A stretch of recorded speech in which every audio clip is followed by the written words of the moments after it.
The end is near for these fantasy football wide receivers. I do this video for running backs all the time, but a lot of you guys have been clamoring in the comment section for me to break down the landscape of the aging wide receivers from a dynasty perspective, redraft, best ball perspective.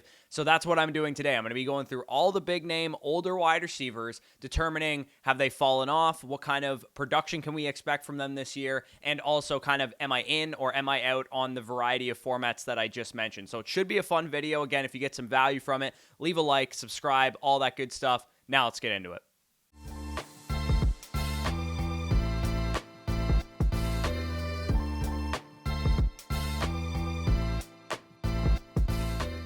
All right, so the nice thing about this video versus the running back video is that Ryan Heath of Fantasy Points, one of the best young writers in the industry. If you haven't heard of him, go check out his work at fantasypoints.com, and I will actually link the article that I'm making reference to in the description down below. And Ryan will actually be a guest on next Wednesday's video talking about his latest masterpiece that he's broken down about catchable targets on Wednesday, so stay tuned for that. But last year, he wrote what I would consider to be the best article of all of 2023, which was doing a deep dive into age curves at every position like I do with running backs, and I made reference to this article last year at the running back position specifically, but he did it with wide receivers, he did it with tight ends, and he did it with quarterbacks as well. And basically, he broke down when do wide receivers break out, when do they start to fall off. So I don't actually have to do any of the research for this video because Ryan already did it for me. So again, definitely check out that article. It's totally free to read. Wide receiver fantasy breakouts by career year. You guys can see it down below there. Year 1, year 2, and year 3 is typically when wide receivers are going to break out.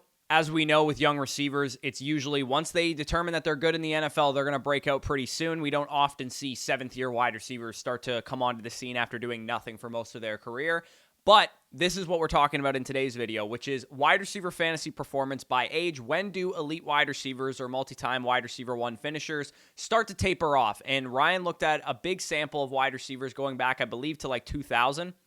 Wide receivers drafted in 2016 would be entering year 9. So you guys can see the age numbers on the screen there. That is actually the experience level. So year 1, year 2, year 3, year 4, year 5, year 6, year 7, so on and so forth. You can see that a wide receiver's prime is basically years 3 through year 7 or 8, give or take. So anybody entering year 9 and beyond is the guys that we're going to be talking about really in today's video. And I'm also going to focus on anybody that's kind of over the age of 30 as well. So again, wide receivers who were drafted in 2016 would be entering year 9, wide receivers in 2015 entering year 10, and then 2014 year 11. And you can see that year 9, 10, 11 area is typically where the wide receiver position is going to fall off there. So once we get kind of years 6, 7, 8 under their belt, we're talking about guys that we probably want to be selling off in Dynasty, want to be tempering expectations for in redraft, and thinking that maybe a fall off could be coming. So again, that slow regression, it's going to start pretty soon for guys who were drafted even in like 2018, 2017, 2019 area, like a DJ Moore, for example, entering year 7 of his NFL career. He's going to start that slow regression into potentially losing some dynasty value as well as losing some production. So let's go through all of these wide receivers. I'm going to go through them in order of how I have them ranked in redraft. And a quick announcement before I do that. Number 1, our redraft guide is now live. It is chocked full of awesome stuff like our rankings, risk ratings, home league ADPs versus our consensus, Danny's The Truth series, all that stuff and more coming. There is a thread pinned on my Twitter if you guys want to check that out at Football Stock with all of the details about the draft guide. And of course, if you want to get the draft guide for free, you can sign up on Underdog Fantasy using $10 and using the code FSE, of course. Follow the link down below in the pinned comment to get started. Guide is also available on flockfantasy.com, code FSE, if you guys already have an Underdog account or if you're in an eligible state. And the real announcement that I want to give you guys is because Underdog is sponsoring our draft guide this year, Danny and I are sending someone 2 tickets to go watch their favorite NFL team. It's the first time we've announced this so far. All you have to do to enter is use the promo code FSE on Underdog Fantasy. If you've already used our promo code, you are automatically entered into the contest. So there's no time limit. If you used our promo code in 2020 when we started this channel and got a sponsorship with Underdog, you are entered into the contest as well. But new users, of course, are welcome to enter. And again, with $10 signups, are you going to get a Dynasty Rookie Draft Guide? You're going to get our Dynasty Film Breakdowns, our Redraft Guide, and a chance to go see your favorite football teams. And of course, if you guys are in an eligible province or state like me and Danny are, just do a quick road trip, go to a state where it's eligible, sign up using code FSE, and do some drafts while you're there. So let's get into the wide receivers that we're talking about in today's video. You guys can see that all of the aging wide receivers, I have them on the screen, where I have them ranked, where their underdog ADP is right now, and kind of me and Danny's consensus rankings versus the market. And I took this directly from our draft guide to give you guys an idea of how it actually looks there. Of course, Tyreek Hill is the cream of the crop of the aging wide receivers, going off the board as the number 2,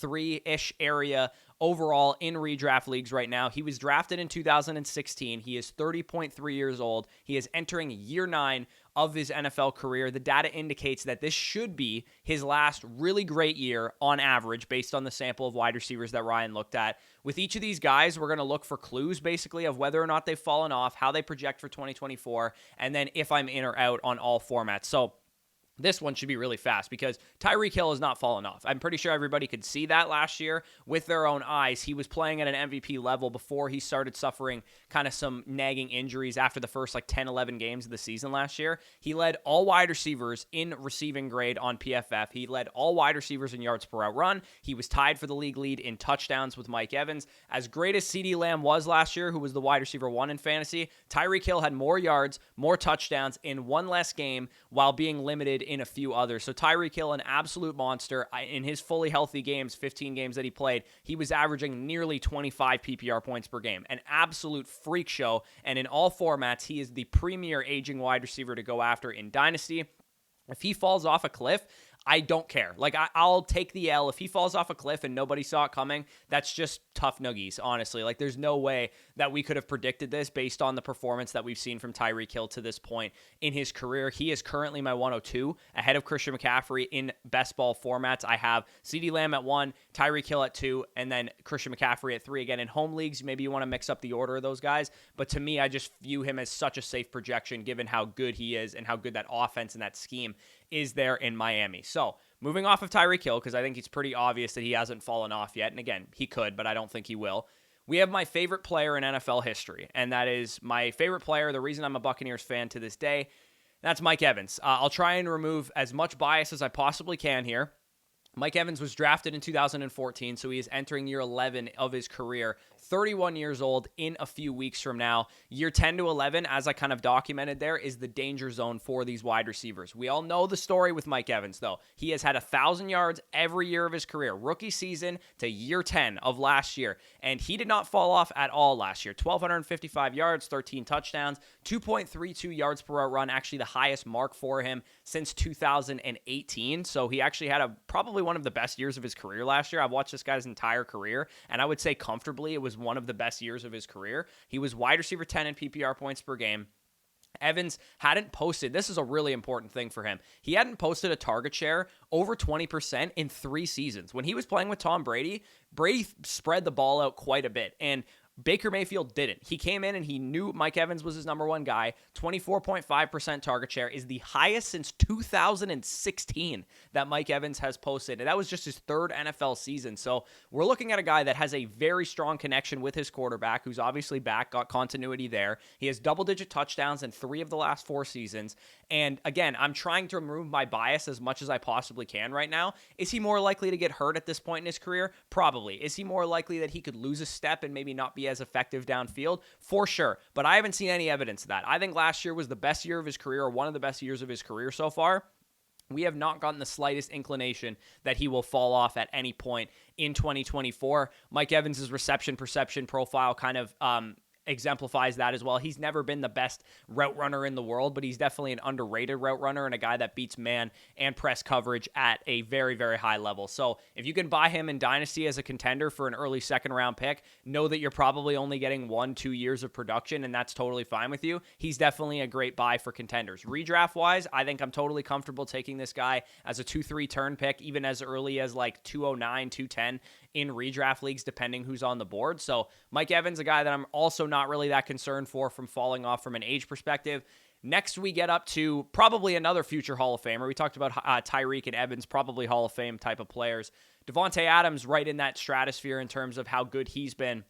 since he entered the league in 2014. So again, also entering year 11 of his career, 31 and a half years old. Davante Adams, unfortunately, has shown us signs that he might be a declining player. Last year, he posted his lowest yards per route run since 2017. He posted an 80.0 receiving grade, also his lowest since 2017. Despite having 171 targets last year, he disappointed. Wide receiver 15 in points per game. He has consistently been a top 5 guy pretty much the last 5-6 years consecutively. And again, we can say and explain away some of this by saying, yeah, no shit, his yards per route run was bad. He was on a bad team last year. He had Jimmy Garoppolo and Aiden O'Connell, who was a rookie.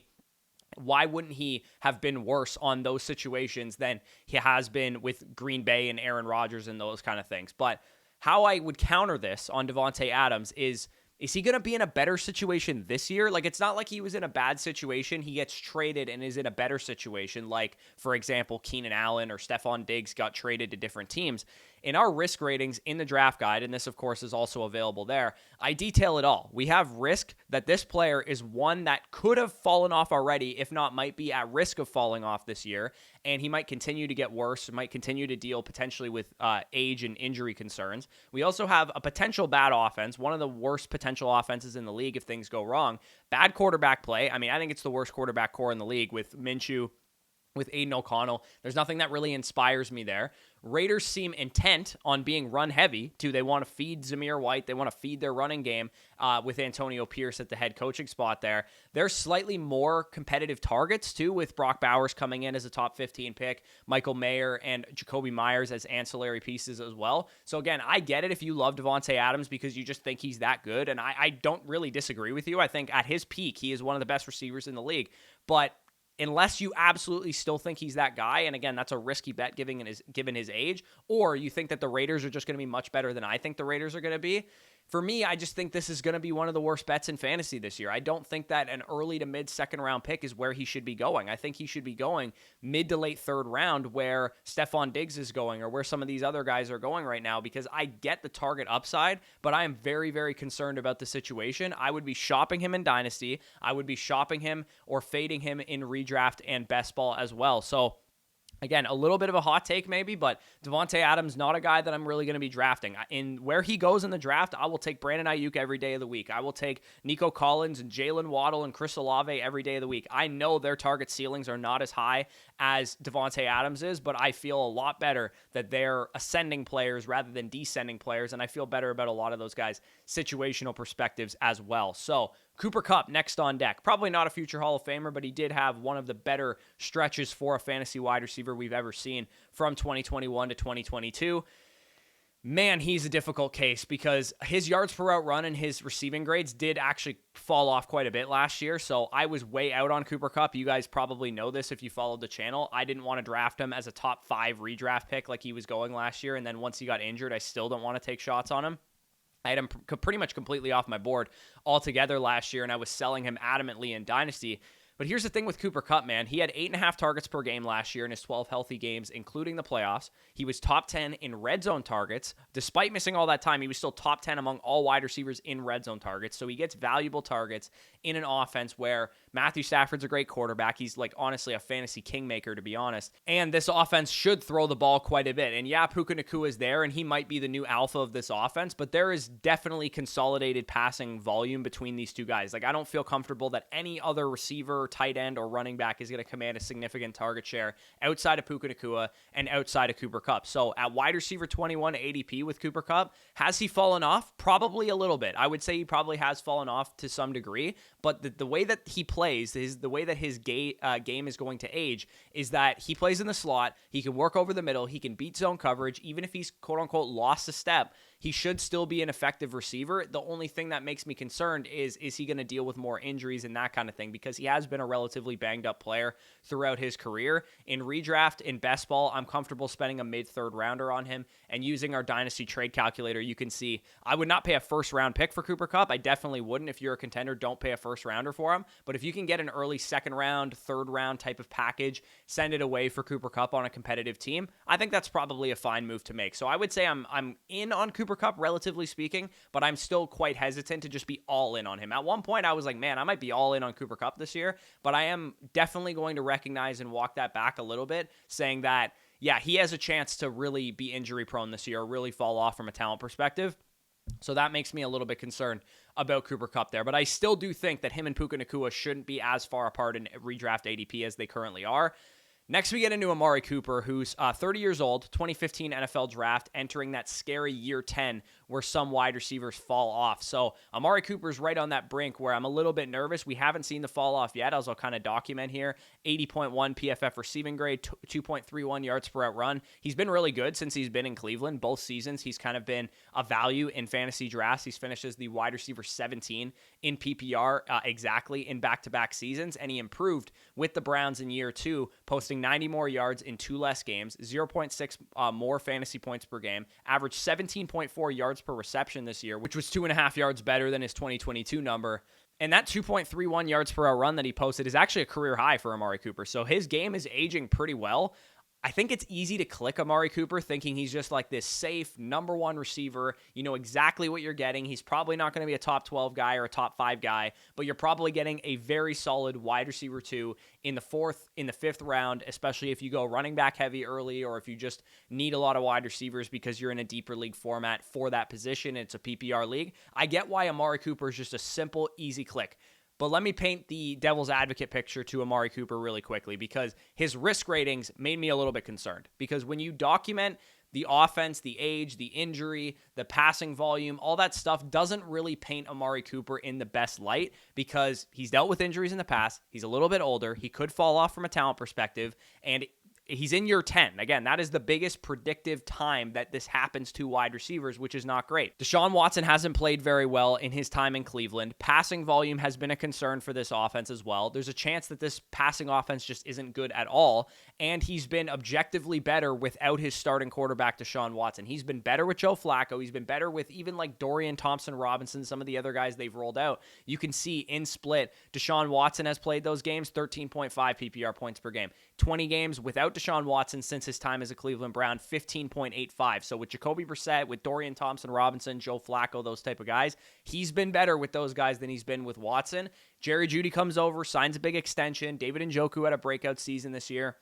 They have some younger guys, Elijah Moore, Jamari Thrash, Cedric Tillman, those type of guys. Maybe they factor into the offense. Maybe they don't. I don't know. I look at Amari Cooper. No, we haven't seen a fall off yet. It hasn't been evident that he has fallen off from a talent perspective. But if I had to make a bet this year on the guy that just falls off and nobody saw it coming, I could see it being Amari Cooper just because the breadcrumbs are kind of leading me to he might just be an overvalued pick in general, especially when you consider the fact that if he falls off even 10, 20%, he's going to end up being a pick that we're all regretting. ECR right now on Fantasy Pros has him at wide receiver 24. He is my wide receiver 28. So I do have a little bit of a slight fade on him. Danny's a little bit higher on him than I am, but I'll draft Amari Cooper if he slides. I think he's an okay pick in Dynasty where he's going, but I think he's probably a guy that I'm going to let my league mates draft at least tentatively until I see some things that maybe change my mind on him. Maybe Watson has a great preseason and looks like his old self.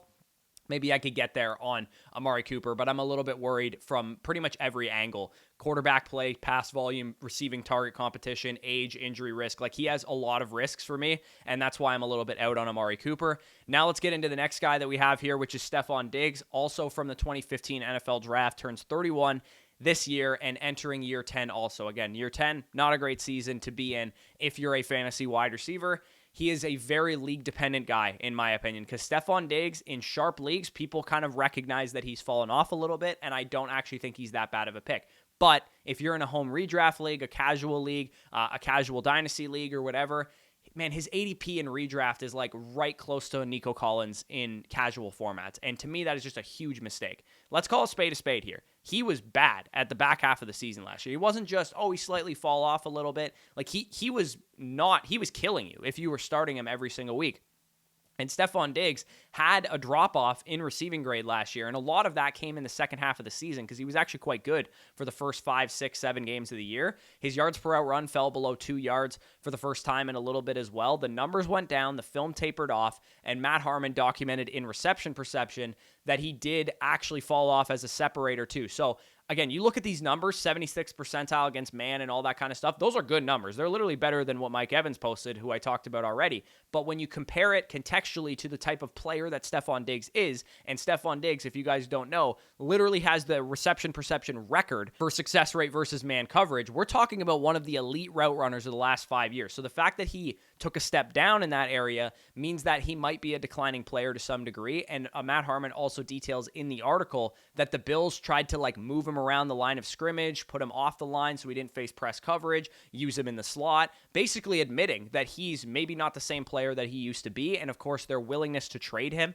also speaks to that as well. So man, this is something that I can't get behind. Where he's currently going as an early third round, late second round redraft pick, he's interesting, man. Don't get me wrong. The Houston Texans are a great team, great offense, going to pass the ball probably a little bit more this year, and it's a formerly elite wide receiver in the NFL getting a second chance. But in my opinion, Nico Collins is the guy you want there. I think he is the number one wide receiver, and people are making the case that Tank Dell might even be better than Stefon Diggs. I'm not going to quite go that far yet, but it's possible that a young ascending player, old descending player, you could maybe make the case for Tank Dell there. For me, he is a sell in all formats where people are going to treat him like he's Stefon Diggs of old. If they're not going to treat him that way, then he's probably a fine hold. But if people are going to give you first-round picks in dynasty rookie drafts and potentially other similarly valued young wide receivers, I'm definitely going to be cashing out on Stefon Diggs. In redraft/best ball, he's at wide receiver 23. I got him at wide receiver 29, so I'm fading him for sure in all formats because I do believe Stefon Diggs has probably played his best football already, and he might have an okay season this year, maybe have 13, 14 points per game and a good offense, but I do believe he's going to disappoint fantasy managers to some degree. And of course, he could fall off even more. He could get injured. He's at risk for all that kind of stuff as well. So let's move into Keenan Allen, another aging wide receiver who changed teams this offseason, going over to the Chicago Bears, formerly of the Los Angeles Chargers, where he was for the first 11 seasons of his career. Entering year 12, he is 32.2 years old. So 12 years in the league, that is really impressive, honestly. Nothing short of spectacular in today's NFL. The good news is, the biggest red flag that all of these guys who I've said are fades have had is that they've shown that they've fallen off talent-wise. And I do not believe that Keenan Allen has shown that yet. 87.4 PFF receiving grade this past year, 2.36 yards per route run. Very good numbers. And not to mention, from a fantasy perspective, 21.5 PPR points per game last year. That is like legendary league-winning wide receiver numbers in 13 games played. He was number 3 among all wide receivers in fantasy points per game, behind CeeDee Lamb and Tyreek Hill. So Keenan Allen was really good from fantasy perspective last year. His success by route, according to reception perception, was very much short and intermediate routes is what he was winning on. That's kind of nothing new for us on Keenan Allen. We kind of already knew that, but specifically last year, Keenan Allen probably not going to beat you downfield. Again, he's 32 years old. He probably doesn't have the same speed he once had. He was never a fast receiver to begin with. So why do I have him at wide receiver 34? If he hasn't fallen off from a talent perspective, and he was literally the third best receiver in points per game in fantasy last year, why do I have him at wide receiver 34? Well, for starters, his team gave up on him. They traded him away, and they were the team that drafted him, and he's been there his entire career. So that's kind of red flag number 1. Red flag number 2, he goes to a new offense with a rookie quarterback. Red flag number 3, he may be a slot-only player at this point in his career, and in 2 wide receiver sets, I would not be shocked if it's DJ Moore and Rome Odunze, who was selected with a top 10 pick. And most importantly, his role in 2023 was to soak up targets from Justin Herbert. Justin Herbert is a rather conservative quarterback, throwing over the middle of the field, trying to get first downs, and Keenan Allen was all they had. He was the only act in town. Austin Eckler wasn't good last year. He was hurt for a lot of the year too. Mike Williams was out for the entire season. We know Quentin Johnson was a huge disappointment in his rookie season. So Keenan Allen, yeah, he soaked up 1 million targets last year, and he was great in PPR. But he wasn't really elite when you watched him. He was a good player. He was definitely an above average wide receiver in the NFL.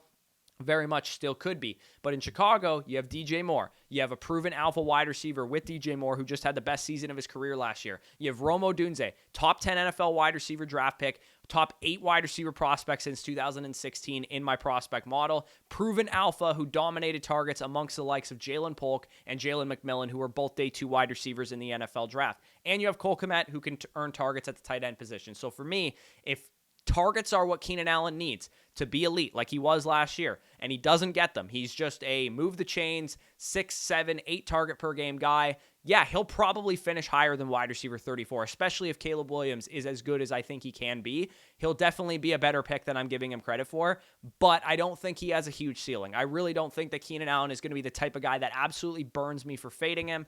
If he's healthy and he's still the same player, he's probably going to finish better than wide receiver 34, but there is a lot of risks. Age, injuries, target competition, quarterback play. There is a ton of risk. The scheme, I'm not a huge fan of Shade Waldron either. The amount of routes that he gets as a slot receiver. My verdict on Keenan Allen is this. He is probably a no-go for me, especially in Dynasty, because I think he's just kind of a one-year rental player, and unless you're absolutely all in on 2024, I just don't like holding guys like that. I like getting guys that have 2 to 3 year production windows, even if they're a little bit older. Redraft, I'm probably out as well, but best ball, I will definitely mix in some shares, especially if I have other Chicago Bears players, because then I can stack them up with Caleb Williams. But for the most part, I want to be underweight on Keenan Allen and actively selling him in Dynasty and letting my league mates draft him in home leagues. So another player from the 2013 NFL draft, we have DeAndre Hopkins here, 32 years old, also entering year 12 of his career. I'm a little worried about Hopkins falling off, but mainly just due to injury, because other than injury and suspension, I guess, the last couple of years, he's been pretty good when he's been on the field. 13.2 PPR points per game in a bad offense with a rookie quarterback that ran the ball like crazy last year. 16.9 PPR points per game in 2022, his last season with the Cardinals, and 14.7 in 2021, his second last season with the Cardinals. Man, I like DeAndre Hopkins because his yards per out run was good last year. His receiving grade was good last year. He was a good player. He was an above average NFL wide receiver and honestly still performed as a true alpha wide receiver for the Tennessee Titans. It says we're lower as a consensus, as you guys can see there, but that's Danny. That is not me. I'm right in line with ADP right now. I have him right where he's going. I recognize and I understand that he has a chance to really fall off a cliff this year at 32 years old, entering year 12 of his NFL career. But man, I like the projection for Tennessee this year. He and Will Levis built a nice connection. As you guys can see in the 9 games he played with Will Levis, he averaged 15.27 PPR points per game. That would be good for like what Amari Cooper did last year. We're talking like top 15, top 17 fantasy wide receiver. And Will Levis will be allowed to throw this ball, man. The Jake Browning-led Cincinnati Bengals were top 3 in pass rate under this coaching staff, Brian Callahan, coming in to head coach the Tennessee Titans. As I talked about in the coaching changes video, Hopkins, Will Levis, Calvin Ridley, these guys could be really a turnkey to unlock fantasy football this year. Call me crazy, but I actually don't mind his price tag. I think in the 6th, 7th round where he's going, he is a perfectly fine swing on DeAndre Hopkins, and I think a mid-second round pick in Dynasty League should be enough to get it done if you're a contender for him. If he rises and people start, kind of becoming hip to the new offensive scheme and that kind of thing, I'll back off of my exposure. But while he's cheap, I'm getting my shares right now in best ball leagues of DeAndre Hopkins. So 2 guys that I'm just going to quickly mention at the end of this video, I know I've gone a little bit long here, as honorable mentions are Tyler Lockett and Brandon Cooks, both entering year 10 and 11 respectively. Lockett entering year 10 from the 2015 draft, Cooks entering year 11 from the 2014 draft, and 32 and 31 years old respectively as well. I'll start with Tyler Lockett, clearly a declining player in my opinion. I have packed my bags on Jackson Smith-Njigba, anticipating a changing of the guard. We are 6.5 spots below market on Tyler Lockett. As you can see, yards per out run gone down in 3 straight years, even though Geno Smith has been an adequate quarterback for him, especially in 2022. He had a great season, and Tyler Lockett probably should have been better than he was, and his receiving grade, his yardage, all of that stuff is on the decline in the past 3 years. So for me, Tyler Lockett may be a fine pick in a wide receiver avalanche best ball room, but I think he might end up being one of those guys that we look back at as a best ball pick and are like, he was very clearly over the hill and we're just drafting him highly because we need wide receivers that we can elevate and we know what he can bring to the table. So for me, Tyler Lockett, a guy that I'm really cooling off my shares of in best ball and I'm not really a huge fan of in all formats. Brandon Cooks, also very clearly a declining player for the Cowboys, but the projection is quite strong if you think about it because he's in a good offense. CeeDee Lamb's going to draw all the attention, most of the coverage. Cooks is going to be the number 2 wide receiver in 2 wide receiver sets, in my opinion. Jalen Tolbert, all these guys, they're not good.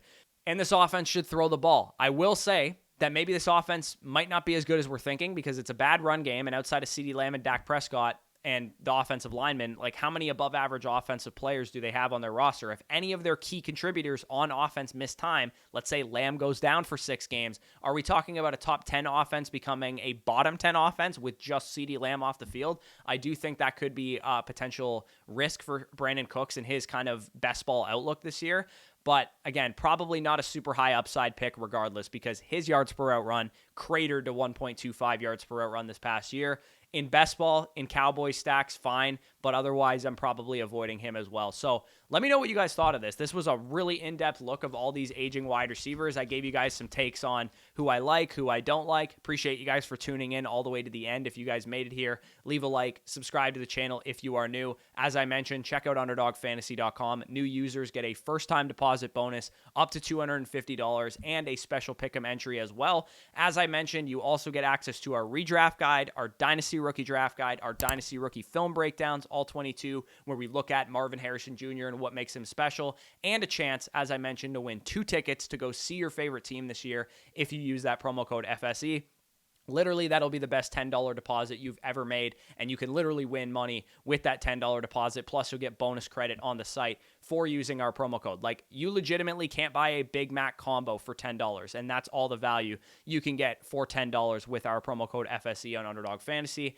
The link below will be for that, and also flockfantasy.com, code FSE, for all of our bonus content. If you already have an Underdog account, if you use somebody else's promo code already, you can definitely check out Flock Fantasy for our redraft guide, Dynasty Rookie Film Breakdowns, all that stuff and more is on flockfantasy.com. So with that being said, peace out. We'll talk to you soon.